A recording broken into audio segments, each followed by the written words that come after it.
cambiar por otro módulo, conectamos desde el canal 1 a la fuente de 12 voltios corriente alterna y, y configuramos el trigger en 20 milisegundos y obtuvimos los siguientes valores. Valor máximo 6.80 voltios, el voltaje mínimo, menos 6.80 voltios, el voltaje eficaz 4.62 voltios, voltaje de pico a pico 13.6 voltios. Ahora, ya con los datos obtenidos, con los valores obtenidos de la anterior configuración, pudimos calcular experimentalmente con la siguiente fórmula: el voltaje máximo por el seno del W por el tiempo, que es el periodo. El W es el 2pi por la frecuencia. Tomando esos valores, obtuvimos un voltaje de 18.07 voltios. Este vendría a ser el voltaje experimental. El voltaje teórico es 12 voltios, que viene a ser de la misma fuente del módulo ATECH. Donde se nos pidió generar una onda cuadrada con un offset o un desnivel de 0 y un valor pico de 12 voltios con un periodo de 1 hercio. Y como podemos observar, si se obtuvo dicha onda.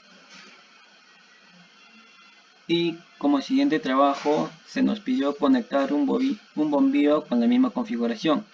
Y al realizar esta configuración con el bombillo, obtuvimos que no pudo encender el bombillo debido a que es poca la corriente para encender el bombillo. Calcular la resistencia del bombillo teórico.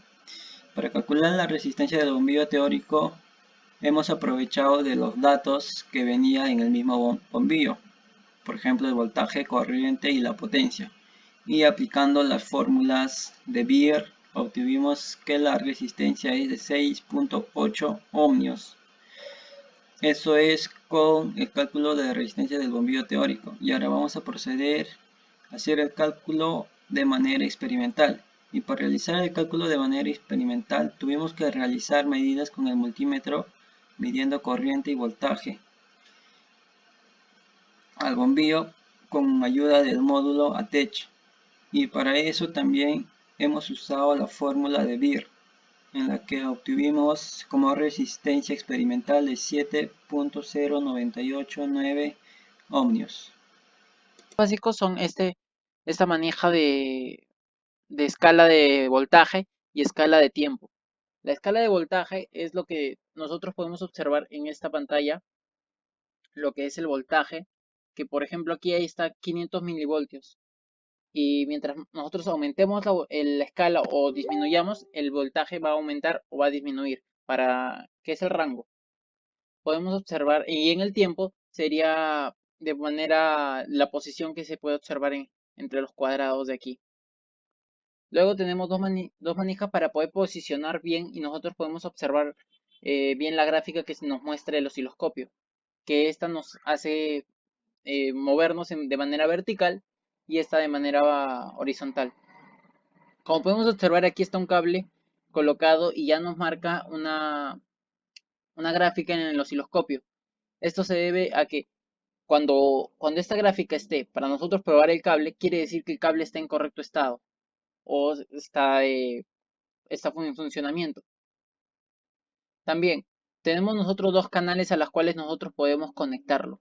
Apenas conectemos a un sistema o un circuito y nosotros colocamos auto, el osciloscopio mismo automáticamente nos va a lanzar la gráfica y nos va a posicionar justo en la gráfica. Pero hay dos detalles. Si es menor a 60 ohmios, el osciloscopio no nos puede captar y nosotros tenemos que hacerlo manualmente. Y si es mayor de 600, de igual manera.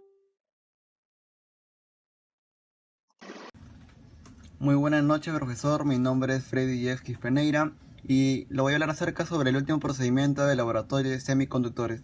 Como primer paso obtenemos la conexión del osciloscopio con un generador de ondas programado a 100 Hz con un offset de 0 voltios y un BPP de 5 voltios.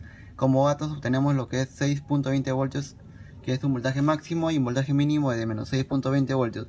La gráfica obtenida en los osciloscopios nos muestra una onda casi perfecta con un intervalo de tiempo que nos muestra una línea. Esto se debe a que el osciloscopio consta de una resistencia propia de ella. Seguidamente realizamos la conexión del puente H con un osciloscopio y un generador de ondas, donde nos muestra una línea. Esto se debe a que el puente H está interactuando y nos muestra esta gráfica. Como último paso obtenemos la conexión como un experimento. Realizar la conexión del puente H con un módulo ATEX reemplazado por, en este caso, un generador de ondas, y nos muestra en el osciloscopio una gráfica casi perfecta mejor dicho, debido a ello porque el módulo ATEX proporciona un mejor voltaje y mejor corriente que el generador de ondas.